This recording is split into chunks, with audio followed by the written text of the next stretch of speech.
Bonjour à tous les élèves de Zani Compagnie, j'espère que vous allez tous bien. Alors aujourd'hui, comme exercice de diction, pourquoi ne pas dire le vers classique? Le vers classique, c'est le vers des grands auteurs du XVIIe siècle, Racine, Corneille et même Molière dans ses pièces qu'il a écrites en vers. Et ce vers classique, c'est vraiment la beauté absolue de la langue et la virtuosité aussi du poète qui s'exerce vraiment à façonner le vers pour atteindre la perfection. Le vers classique, c'est avant tout un alexandrin. Vous le savez, l'alexandrin, c'est un vers de 12 syllabes ou 12 pieds qui se caractérise par deux parties principales qu'on appelle des hémistiches, avec la montée du rythme sur les 6 premiers pieds, donc la première partie de l'hémistiche, puis la descente sur la deuxième partie de l'hémistiche. On appellera ça alors un rythme binaire. On pourra aussi avoir évidemment d'autres changements de rythme, des rythmes ternaires avec des groupes de 4 syllabes qui se suivent, 4, 4 et 4, etc. Il y a toute une technique de la diction d'Alexandrin. Aujourd'hui, juste une seule petite difficulté que j'évoque, c'est la nécessité de la diérèse.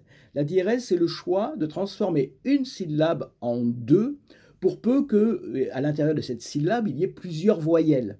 Par exemple, dans la diction de l'alexandrin, on ne dira pas la passion, mais on dira la passillon. Donc le mot passillon comportera deux syllabes. On ne dira pas la protestation, mais on dira la protestation. Voilà.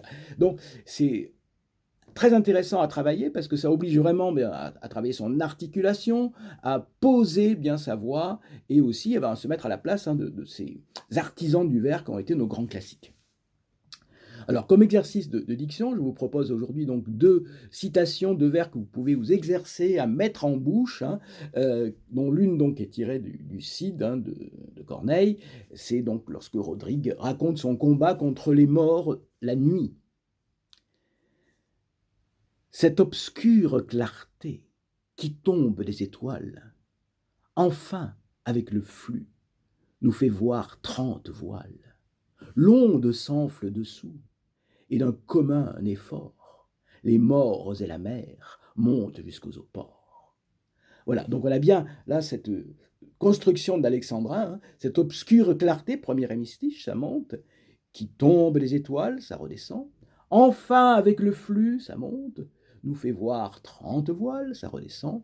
L'onde s'enfle dessous, ça monte, et d'un commun effort, les morts et la mer, ça monte, monte jusqu'aux ports. Autre exemple, chez Phèdre, donc la grande pièce évidemment de Jean Racine. Vous savez que Phèdre, elle est victime d'un amour impossible, en l'absence de son mari Thésée. Elle est tombée amoureuse de son beau-fils Hippolyte. Et voilà ce qu'elle dit. Ce n'est plus une ardeur dans mes veines cachées, c'est Vénus tout entière à sa proie attachée. Pareil, montée donc du rythme sur le premier hémistiche, avec l'accent tonique à la fin du premier hémistiche. Ce n'est plus une ardeur dans mes veines cachées, c'est Vénus tout entière à ma proie attachée. Voilà pour donc ces petits exercices de diction que je vous conseille de faire. Et puis bon, comme illustration de cette diction d'Alexandrin, je vous propose une lecture du Misanthrope. Misanthrope, c'est une des plus grandes pièces de Molière, écrite donc en alexandrin, en vers classique. Vous savez, vous connaissez un peu le thème, Alceste, c'est un homme qui fréquente la cour, mais qui ne supporte pas l'hypocrisie, qui veut être sincère en toutes circonstances. Et son ami Philinte lui fait ressortir qu'il est difficile parfois en société d'être sincère à tout prix, parce que ça expose énormément la personne qui veut être sincère. Voici donc cet extrait du Misanthrope entre Alceste et Philinte.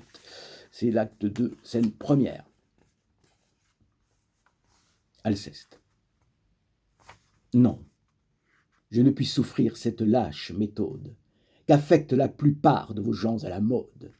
Et je ne hais rien tant que les contorsions de tous ces grands faiseurs de protestations, ces affables donneurs d'embrassades frivoles, ces obligeants diseurs d'inutiles paroles, qui de civilité avec tous font combat et traitent du même air l'honnête homme et le fat.